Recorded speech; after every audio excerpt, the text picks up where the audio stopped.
All right, welcome back, everyone. So, if you're tuning into this explainer, you've probably felt that pull, right? That itch to step beyond the mundane. Today, we're diving straight into the Novice Wizard core curriculum laid out by the ever enigmatic Wizard of War Foundation. We're going to strip away all the dense mystery and just hone in on the absolute basic concepts you need to get started. Think of this as your foundational roadmap built specifically for those taking their very first steps into the esoteric arts. My goal today is to guide you through these teachings step by step, unpacking the heavy abstractions into simple, digestible truths. Get comfortable, open your mind, and let's get started. Now, right out of the gate, we hit their core mantra, the joy magic theory.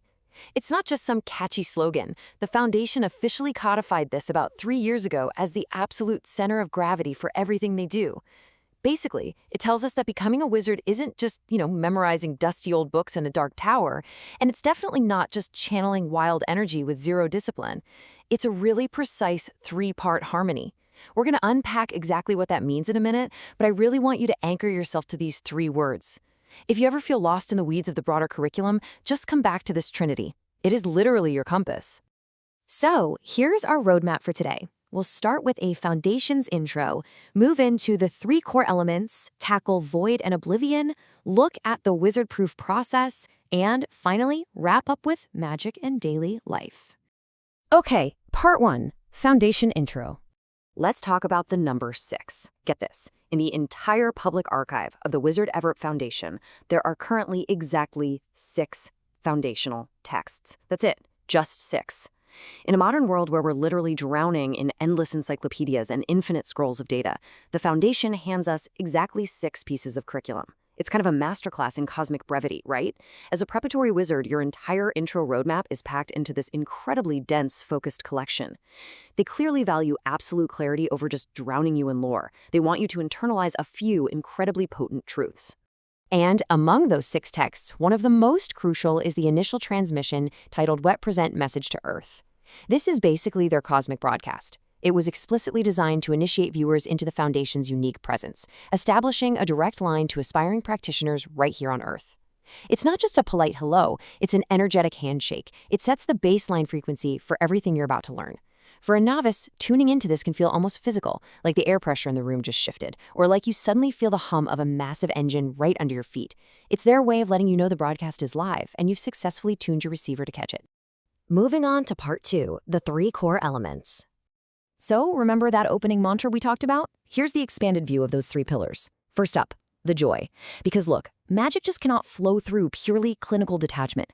There has to be an emotional resonance, a genuine, literal joy in the practice. Second is magic itself, usually capitalized and front and center. This is the practical side, the actual moving of energy. And third is theory, the deep academic understanding of exactly why that magic works. I like to think of it like playing the piano. The theory is your ability to read the sheet music. The magic is your fingers physically hitting the keys to make a chord. But the joy? That's the passion in the soul you pour into it that turns a bunch of notes into actual music. A true wizard masters all 3 in perfect harmony. All right, part 3, void and oblivion. Now, I need you to pay close attention to this concept. Void, which the Foundation also equates with oblivion, was originally represented by the number 1 in wizard theory. Think about standard math for a second. What is a void? It's 0, right? Well, not here. In wizard theory, the void is 1. I know if you're a novice, that sounds completely counterintuitive. In our normal everyday logic, a void means nothingness, a total absence of matter or energy. But in the highly specific curriculum of the EVORP Foundation, the void is a very distinct presence. It is the fundamental 1. It's that unified origin state before anything gets divided or categorized.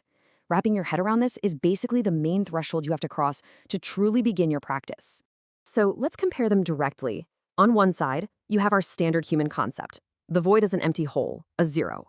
On the other side, the EVORP concept, where oblivion is the origin point, a 1. So why does this massive philosophical shift actually matter for you? Well, if you view the void as a 0, you're looking at a dead end. You just see a lack of resources.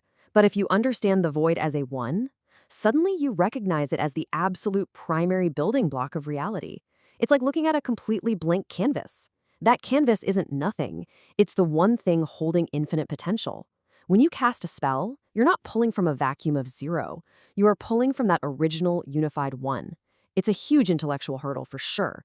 But once it clicks, the whole universe just kind of opens up to you. Which brings us to part 4, the wizard-proof process.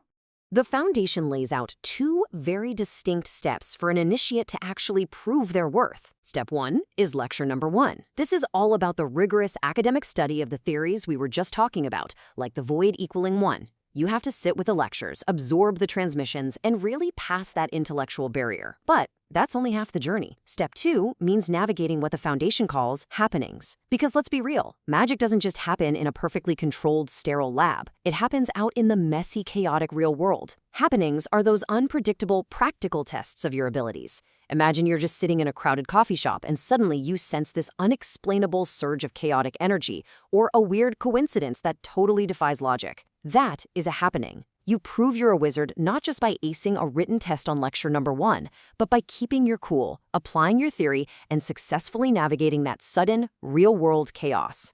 And finally, part 5, magic in daily life. Because ultimately, the entire curriculum builds to this single directive: bring magic to your life. In fact, that exact phrase is the title of one of their core 6 transmissions. The Ever Foundation doesn't want you learning these basic concepts just to, win esoteric debates with other academics. The whole point of finding the joy, mastering the theory, and understanding the void is to actively invoke magic out in the real world. A proven wizard takes these cosmic broadcasts and uses them to totally transform their everyday existence. And look, we're not necessarily talking about throwing fireballs or levitating objects here.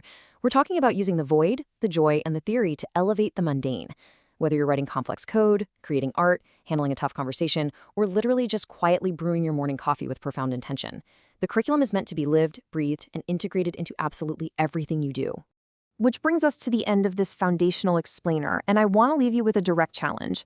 What kind of magic will you bring to your life today? You've got the basic concepts down. You know you have to balance joy, magic, and theory.